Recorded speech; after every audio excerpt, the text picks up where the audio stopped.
citizens and permanent residents, as well as their families.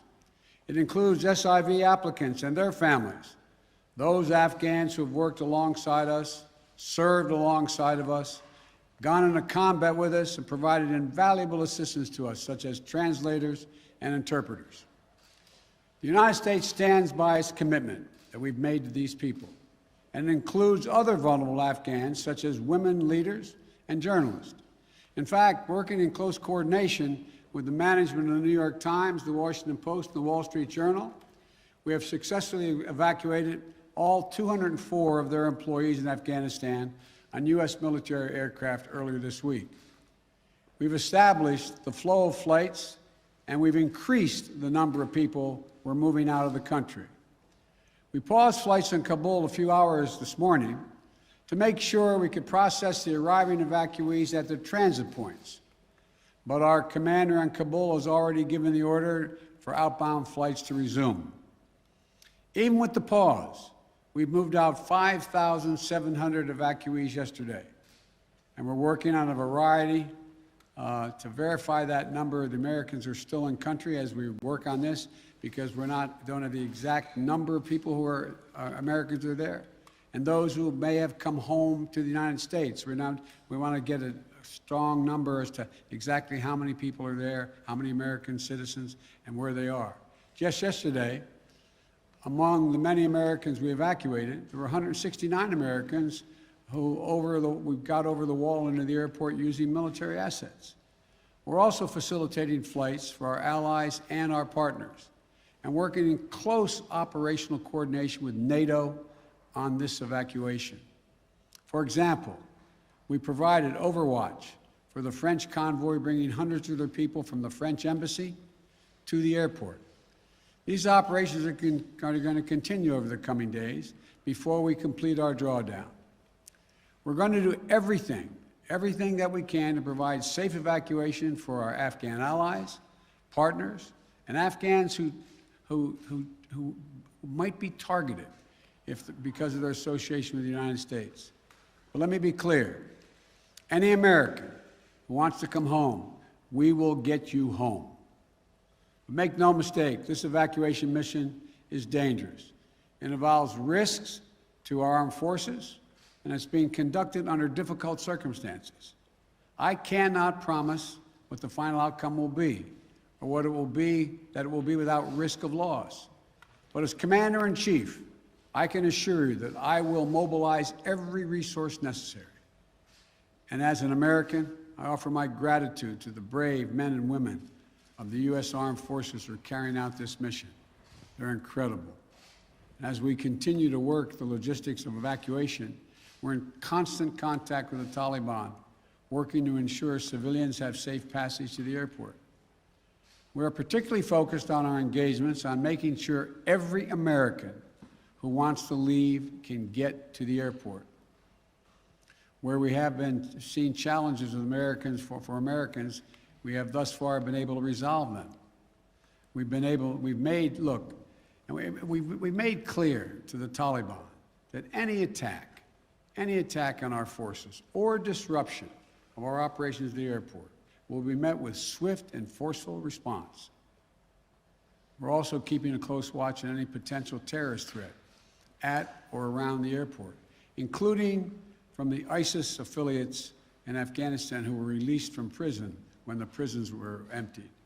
And because they are, by the way, and make everybody understand that the ISIS in Afghanistan have been the sworn enemy of the Taliban.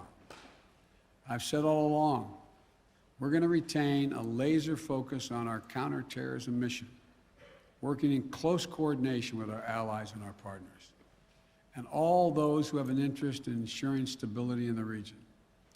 Secretary Blinken, who's with me today, met this morning with our NATO allies in consultation about the way forward, so that Afghanistan cannot be used in the future as a terrorist base to attack the United States or our allies. For 20 years, Afghanistan has been a joint effort with our NATO allies. We went in together, and we're leaving together.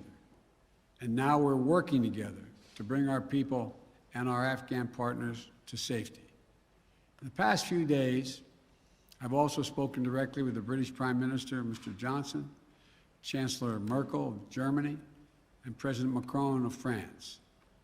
We all agreed that we should convene, and we will convene, the G7 meeting next week, a group of the world's leading democracies, so that together we can coordinate our mutual approach, our united approach on Afghanistan and moving forward.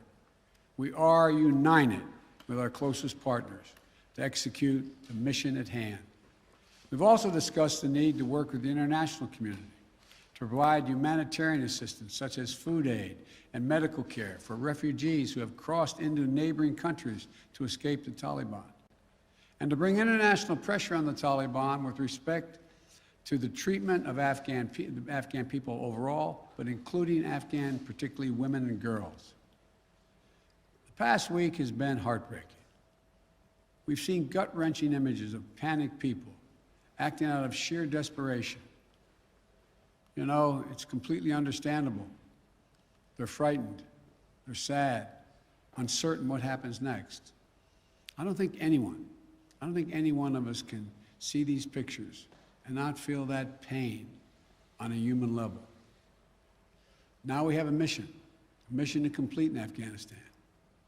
It's an incredibly difficult and dangerous operation for our military. We have almost 6,000 of America's finest fighting men and women at the Kabul airport. And we're putting their lives on the line, and they're doing it in a dangerous place to save other Americans, our Afghan allies, and citizens of our allies who went in with us. You know, I talk to our commanders on the ground there every single day, as I just did an hour or so ago. And I made it clear to them that we'll get them whatever they need to do the job.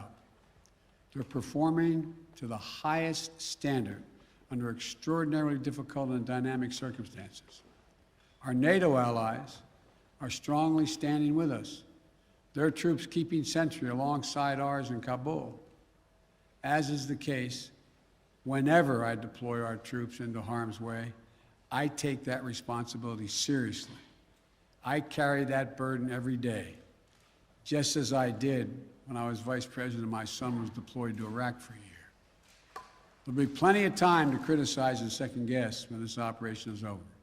But now, I'm focused on getting this job done. I would ask every American to join me in praying for the women and men risking their lives on the ground in the service of our nation. As events evolve over the coming days, my team and I will continue to share the information and update the American people on exactly where things are. We'll use every resource necessary to carry out the mission at hand and bring to safety American citizens and our Afghan allies. This is our focus now. And when this is finished, we will complete our military withdrawal and finally bring to an end 20 years of American military action in Afghanistan. Thank you. May God bless you, our troops, our diplomats, and all those serving in harm's way. And now I'll take questions. AP, Zeke Miller. Thank you, Mr. President. You vowed that your election would usher in an era where the world can count on America to live up to its promises. You promised to leave Afghanistan, but you also promised not to help to bring out those who helped America in its war effort. We've seen these heart-wrenching images at the Kabul airport of people trying to get there, say nothing of the people who can't get to that airport. You made the commitment to get American troops out, to get American citizens out. Will you make the same commitment to those who assisted in the American war effort over the last 20 years, number one? And then number two, what is your message to America's partners around the world who have criticized not the withdrawal, but the conduct of that withdrawal and made them question America's credibility on the world stage? I have seen no question of our credibility from our allies around the world. I've spoken with our NATO allies. We've spoken with NATO allies, the Secretary of State. Our National Security Advisor has been in contact with his counterparts throughout the world and our allies, as has the General, I keep calling him a General, but my Secretary of Defense. The fact of the matter is, I have not seen that. As a matter of fact, the exact opposite I've gotten. The exact opposite thing is we're acting with dispatch, we're acting committing to what we said we would do. Look, let's put this thing in perspective here. What interest do we have in Afghanistan at this point with al-Qaeda gone? We went to Afghanistan for the express purpose of getting rid of al-Qaeda in Afghanistan, as well as getting Osama bin Laden. And we did.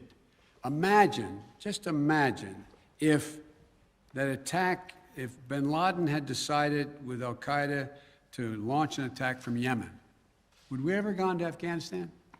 Would there ever be any reason we'd be in Afghanistan? Controlled by the Taliban? What is the national interest of the United States in that circumstance? We went and did the mission. You've known my position for a long, long time. It's time to end this war. The estimates of the cost of this war over the last 20 years range from a minimum of $1 trillion to a think tank at one of the universities saying $2 trillion. That's somewhere between $150 million a day and $300 million a day. The threat from terrorism has metastasized. There's a greater danger from ISIS and al-Qaeda and all these affiliates in other countries by far than there is from Afghanistan. And we're going to retain an over-the-horizon capability that if they were to come back to be able to take them out, surgically move. So this is where we should be. This is about America leading the world, and all our allies have agreed with that. And by the way, before I made this decision, I was at the G7, as well as met with our NATO partners. And I told them all, every one of them knew and agreed with the decision I made to jointly end our involvement in Afghanistan. The first part of your question was, I can't remember now. Would you commit to the same commitment? Would you make the same commitment to bring out Afghans who assisted in the war effort? Yes, we're making the same commitment. There's no one more important than bringing American citizens out. I acknowledge that. But they're equally important almost as all those SIVs, we call them, who in fact helped us. They were translators. They went into battle with us. They were part of the operation. As well as we're also trying to get out as many NGOs, non-government organizations, women's organizations, et cetera. We're doing all we can. In the meantime, Secretary Blinken and I am going to be working with our allies to see to it that we can bring international pressure on the Taliban they're looking to gain some legitimacy. They're going to have to figure out how they're going to maintain that country. And there's going to be harsh conditions, strong conditions we're going to apply, and it will depend on whether they get help based on whether or not how and well they treat women and girls, how they treat their citizens. So this is just beginning on that score. Are you willing to stay past the 31st to make that happen, to bring all the Americans out, to bring those SIVs out? I think we can get it done by then, but we're going to make that judgment as we go. Now, Justin Sink of Bloomberg. Thank you, Mr. President. You just said that you would keep a laser focus on counterterrorism efforts, and that you don't see as great of a threat of terrorism from Afghanistan as other parts of the world. But if you and your administration so badly misassessed how quickly the Taliban would sweep through Afghanistan, and we no longer have an embassy there from which to run intelligence operations, how can you at all be confident of your assessment of the risk of terrorism and the ability of the U.S. to conduct over-the-horizon missions to keep it in check? Can you tell Americans that they're safe and will remain safe from terror attacks in Afghanistan? I think you're comparing apples and oranges. One question was whether or not the Afghan forces we trained up would stay and fight in their own civil war they had going on. No one, I shouldn't say no one, the consensus was that it was highly unlikely that in 11 days they'd collapse and fall and the leader of Afghanistan would flee the country. That's a very different question than whether or not there is the ability to observe whether or not large groups of terrorists begin to accumulate in a particular area in Afghanistan to plot against the United States of America. That's why we retained an over-the-horizon capability to go in and do something about that if that occurs. But in the meantime, we know what's happened around the world. We know what's happening in terms of what's going on in other countries where there is a significant rise of terrorist organizations in the Middle East, in East Africa, and other places. And so the bottom line is we're dealing with those terrorist threats from other parts of the world and failed states without permanent military presence there. We have to do the same in Afghanistan. Sir, just on that initial assessment, we learned over the last 24 hours that there was a dissent cable from the State Department. Sure. Saying that the Taliban would come faster through Afghanistan. Can you say why, after that cable was issued, the U.S. didn't do more to get Americans Got out? all kinds of cables, all kinds of advice. If you notice, it ranged from this group saying that they didn't say it'd fall when it would fall, when it did fall, but saying that it would fall, to others saying it wouldn't happen for a long time and they'd be able to sustain themselves through the end of the year. I made the decision. The buck stops with me. I took the consensus opinion. The consensus opinion was that, in fact, it would not occur, if it occurred, until later in the year. So it was my decision. Now, my next is Stephanie Ramos, ABC. Thank you, Mr. President. 2 questions for you. The military has secured the airport, as you mentioned, but will you sign off on sending U.S. troops into Kabul to evacuate Americans who haven't been able to get to the airport safely? We have no indication that they haven't been able to get in Kabul through the airport. We've made an agreement with the Taliban thus far. They've allowed them to go through. It's in their interest for them to go through. So we know of no circumstance where American citizens are carrying an American passport are trying to get through to the airport. But we will do whatever needs to be done to see to it they get to the airport. And one more, Mr. President. Last month, my colleague Martha Raddatz interviewed Abdul, an interpreter who was on the front lines with U.S. forces in Afghanistan. Overnight, we received a photo of Taliban militants coming to the door of his home, literally hunting him down. Thankfully, he was able to escape, but he is obviously still in mortal danger. What would be your message to Abdul, his wife, and his 3 young daughters? We want you to be able to get to the airport. Contact us. We'll see whatever we can do to get you there. We've got to get you out. We are committed to deal with you, your wife, and your child to get all 3 of you out of Afghanistan. That's the commitment. Thank you, sir. Meredith Lee of PBS NewsHour. You mentioned just now using every resource available for evacuations. Why haven't you ordered the military to expand the security perimeter around the Kabul airport? Do you have any plans to do so, given that will likely require more U.S. troops? And are you considering rescue operations to recover Americans and Afghan allies stuck behind Taliban checkpoints? The answer is yes to the last question. We're considering every opportunity and every means by which we could get folks to the airport. That's number 1. Number 2, the reason why we have not gone out and started and set up a perimeter way outside the airport in Kabul is that it's likely to draw an awful lot of unintended consequences in terms of people who, in fact, are not part of the Taliban. We've been in constant contact with the Taliban leadership on the ground in Kabul, as well as the Taliban leadership at Dahou. And we've been coordinating what we were doing. That's why we were able, for example, how we got all of our embassy personnel out, how we got everyone out of the embassy safely. That was the distance. That's how we helped get the French out and out of their embassy. So the question remains, there will be judgments made on the ground by the military commanders at the moment, and that I cannot second guess each of those judgments to be made. But the idea of, again, let me get back to the fundamental point I made at the outset.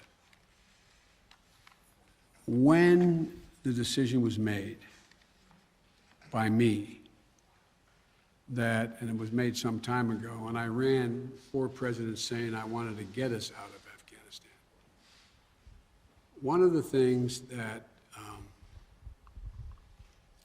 is a reality is people now say to me and to others, and many of you say it on air, that why did we have to move because no Americans are being attacked? Why did we withdraw those, why did we agree to withdraw 2,500 troops? No Americans are being attacked. As I said before, the reason they weren't being attacked was part of an agreement that Trump had made a year earlier. We will leave by May 1st, he said, as long as there's no attack on Americans in that year period. Number one. Number two, the Taliban was taking large swaths of the countryside, north and south. None of the major areas, none of the major points of the capitals of each of these provinces. But they were all over the country. And the idea that if I had said on May the 2nd or 3rd, we are not leaving, we are staying, does anybody truly believe that I would not have had to put in significantly more American forces, send your sons, your daughters, like my son was sent to Iraq, to maybe die? And for what? For what? So the only rational thing to do, in my view, was to set up and pre-position American forces for the purpose of evacuation and the aircraft to pre-position those ahead of time so that we would be able to begin the process of evacuation of American citizens, SIVs, and others who helped us. The last point I'll make is this. Look, if we had decided 15 years ago to leave Afghanistan, it would have been really difficult. If we decided 5 years ago, if we continued the war for another decade and tried to leave, there's no way in which you'd be able to leave Afghanistan without there being some of what you're seeing now. But what we've done so far is we've been able to get a large number of Americans out, all our personnel at the embassy out, and so on. And thank God, so far, knock on wood, we're in a different position. Scott Detro. Scott, NPR. Thank you, Mr. President. I just want to follow up on something you said a moment ago. You said that there's no circumstances where American citizens cannot get to the airport. That doesn't really square with the images we're seeing around the airport, with the reporting on the ground from our colleagues who are describing chaos and violence. Are you saying unequivocally that any American who wants to get to the airport is getting there and getting past the security barrier and to the planes where they want to go? I thought the question was, how can they get through to the airport outside the airport? And the answer is, to the best of our knowledge, the Taliban checkpoints, they are letting through people showing American passports. Now, that's a different question when they get into the rush and crowd of all the folks just outside the wall near the airport. That's why we had to, I guess, was it yesterday or the day before, we went over the wall and brought in, how many? 169 Americans. So it is a process to try to figure out how we deal with the mad rush of non-Americans, those who didn't help, those who were not on the priority list, just any Afghan to be able to get out of the country. And so my guess is that no matter what, under what circumstances there's not a whole lot of Afghanis, there's a whole lot of Afghanis that just as soon come to America, whether they're any involvement with the United States in the past at all, rather than stay under Taliban rule or any rule. So what I was saying is that we have an agreement that they will let pass through the checkpoints that the Taliban control, let Americans through. But given this, given the negotiations with the Taliban, the scenes that we're seeing, can you just fully explain why the plan wasn't to go ahead with these evacuations of both Americans and allies before the drawdowns began, before Bagram was closed, looking back several months? Because whether it was now or several months from now, there seems to be a broad consensus that the Taliban would make these gains and these would be needed at some point. Well, Yeah, at some point. But the point was that although we were in contact with the Taliban and Doha for this whole period of time, that some point wasn't expected to be the total demise of the Afghan National Force, which was 300 persons. Let's assume the Afghan National Force had continued to fight and they were surrounding Kabul. Be a very different story, very different story. But the overwhelming consensus was that they were not going to collapse. The Afghan forces, they were not going to leave. They were not going to just abandon and then put down their arms and take off. So that's what happened. Thank you very, very much. Thank you. Why do you continue to trust the Taliban, Mr. President? Why do you continue to trust their pledges, Mr. President?